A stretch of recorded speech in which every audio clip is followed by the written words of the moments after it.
What is up, Nuggets? It's your boy, Killer Pizza, here with a brand new video for you rascals and rapscallions out there. It was Christmas Eve and all through the night. Killer Pizza was watching horror movies, that's right.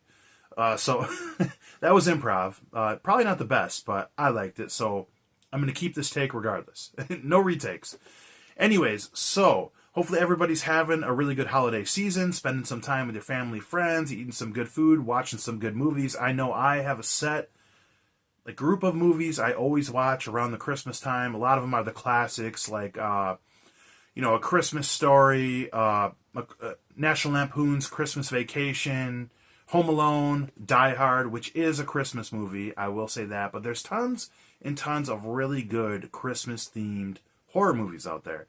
And I got to thinking before I made this video, last night, what can I talk about that others, I feel, kind of that's not spoken of a lot, and that's where the second episode from season 1 of Tales from the Crypt came up, and that is And All Through the Night. This is a story about an evil Santa Claus that escapes from a mental institution and tries to attack this woman and her family on a blizzard of a night on Christmas. And first of all, I'll say, if you don't own this box set, I actually got this for Christmas, I think 3 years ago, and this is a great set. Looks good on DVD, because me growing up back in the days of the cable box, I did not have HBO. We had no premium channels. But if you guys were around back then, you would know that every once in a while they would release, they'd have a couple days where HBO would be free, and you just load up on all the premium movies and whatnot. But they used to always play Tales from the Crypt late at night, like a marathon. And this was always one of my favorite episodes. And through thinking of doing a video, like I said, I thought this is one that doesn't get spoken of a lot, so I'm just going to give my thoughts on this one. So first of all, And All Through the Night, this is a retelling of one of the segments in the 70s, Vault of Horror and Tales from the Crypt, where they have kind of the same story, which originated from one of the original EC comics. And surprising that this second episode in season 1 was out in July about Christmas, but this is absolutely amazing. I'll start off right from the beginning. For 22 minutes telling the story, it's great. This is a classic where it starts off like an actual Christmas show or movie. The way this was shot is unbelievable, coming from the fireplace to the tree, the ornaments, all the way around to this guy who's reading like a Christmas-themed book with his wife, grabbing the fire poker, about to push the logs or whatever. And they do a lot of good foreshadowing with the way they shoot things in here, where he's saying, oh, the log needs to be turned over. You got the log poker or whatever. Okay, well, give it to me. And she ends up just bashing his head in with this fire poker in the beginning, which is one of the more graphic things you see in Tales from the Crypt. A lot of these episodes aren't very gory, if I'm going to be quite honest, after rewatching all these. And she just totally bashes his brains in, and she wraps him up, wraps his head up, and she's going to drag him outside. This is where you kind of get a bit of the story, where her daughter comes down the steps, hiding the fire poker behind her back, like, go back to bed, go back to bed. Santa he's coming, puts her upstairs, opens the window, she says it's hot. Mom, you're sweating, because she just killed her husband, which is the girl's stepfather, she says. Your stepfather's sleeping, or whatever. So she cracks the window for this little girl, which is another thing that they shoot that kind of foreshadows of something later. They really pack a punch with stuff like this in 22 minutes. But she goes outside, drags the body out, and she's going to throw him down this well that's outside, And not to sound like a lunatic or anything, but I feel like, man, it must have been really easy to commit crime back in the day. You know what I mean? Just throw that asshole down the well and that's it. But I love when she's dragging him out, they're talking on the radio about how there's this strange serial killer that broke out of the mental institution, and he's already slaughtered a couple people, and he's dressed like Santa Claus. He stole a Santa Claus suit from somebody's house, one of the women he killed. And in the struggle of her trying to finish off her husband, because he kind of wakes up and then ends up dying again or whatever, the killer shows up and just jumps out of nowhere. This reminds me a lot of like Jason in Friday the 13th, just not a jump scare, but the way he just jumps into the scene and just viciously comes after her and everything. And we got a bit of a struggle, a bit of a fight. I like when he's got her up against the well, she grabs like an icicle and cuts his face with an icicle, like shit like that. I really appreciate stuff like that for like a holiday themed episode and whatnot.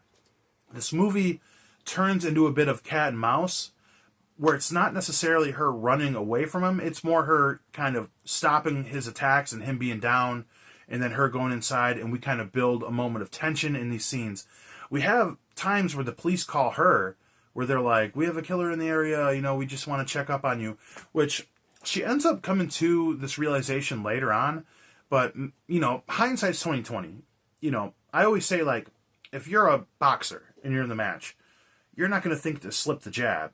Your cornerman's going to say it. It's easier on the outside looking in to say, hey, you should have done that. So I'll give it the benefit of the doubt of, like, in the moment, she's terrified and doesn't know what to say. She didn't want to answer the phone. Like, when they were calling, the police are calling back. She doesn't want to give her address. But my thoughts, because I'm a nutcase, it's like, just axe this dude outside while he's down. Hit him with the axe. Go in and grab the fire poker and let his hands touch the fire poker. That way his fingerprints on it too. Yours are on it. You've been mixing the fire. Say you come in, kill your husband. He tries to attack you. You take him out when you try to run. But I digress, That's something I do all the time, where I'll kind of overanalyze a horror movie when a lot of, like, the tropes of it are kind of not real. But the thing about this one is it's very real. I think that's what adds to the tension, that this guy really looks like a deranged person. This might be the best casting of, like, an evil Santa. Like, there's certain ones that stand out, but a lot of times it's more like the look in their eyes, because the beard's covering their face and everything.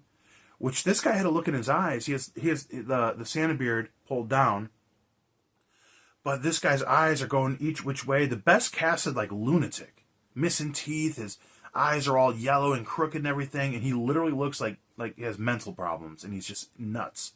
You know what I mean? Which, nothing wrong with that. Unless he dresses Santa and starts swinging an axe. But she finally figures out the deal and tries to, like, frame him for that. And then the last time she takes him out, she calls the cops frantically, which I thought was stupid too. Like, he's here with an axe. The cops just said they're going to be there in 20 minutes. Just wait for him. And this is a point where the little girl hears evil Santa. The mom gets kind of locked in this closet trying to, like, grab the dead husband's gun. And the little girl, she sees him climbing up the ladder to try to get to her little girl, and the little girl's reaching down, Santa, I'll help you, where's my gifts? Good acting by this little girl. Good acting all around, honestly. This is done pretty well. And I will say, like, I love in all these evil Santa horror movies that, like, the kids always take the evil killer's side, which they should in a way, because they don't know what he did, and they just see Santa Claus. It reminds me of Silent Night, Deadly Night. Be like, it's Santa Claus. But he tries to get up on the roof. The mom breaks out, runs upstairs. Her daughter's gone. I don't know how she got out of the room so quick to go all the way downstairs. But this is one of the best scenes in Christmas horror and everything. Or just in general, Tales from the Crypt. Because this is one of my favorite Tales from the Crypt episodes. It's chilling. Like, she's at the bottom of the stairs. The mom's at the top. She yells, whatever her name was. Whatever the dumbass kid's name was. And she's like, you okay? She goes, hey... She's by the door. The door's open the way they shot it. It's coming from down the steps, so the door's kind of blocking. The mom thinks she's okay, and she goes, see, I told you Santa Claus was real, and he comes just walking in methodical. Just looks nuts looking right at her with the axe. And she goes, I didn't even have to let him, he didn't even have to come down the chimney. I let him in, the way she says it. And the mom just lets off this overly dramatic, like, blood-curdling scream, and then it fades to black credits. I'm a big fan... A lot of times, like, I'm a gore guy. I like practical effects. A gore guy. But this is a really good ending where less is more. Where you can just imagine what happens. Because honestly, if you look at it past that, would you really want to see this lady, whether she deserves it or not, get slaughtered in front of her daughter? Like, no. You can write the rest of the story. That's good storytelling. And that's another thing, too, where, like, you're totally rooting. You would think, in theory, you'd want to root for this mom to get slaughtered for what she did to... her husband. But she does such a good job acting terrified. And the Santa Claus does such a good job acting deranged that you kind of get this tension that you want her to survive or whatever, at least for the sake of the kid or whatnot. And yeah, that's just how it ends. I think this is just shot so great. For 22 minutes, for the pack of the punch you get from the beginning of the story to the end, the tension they build, just the casting in this crazy, evil, lunatic Santa Claus is great. You guys see from the thumbnail, man, how crazy does this guy look?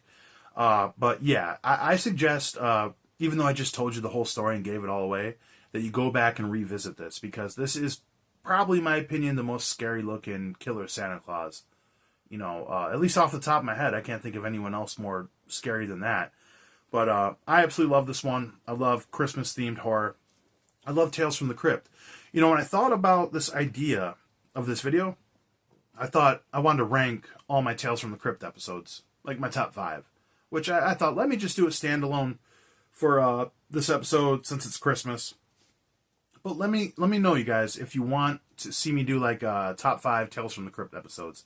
That's something I'd be really pumped to do.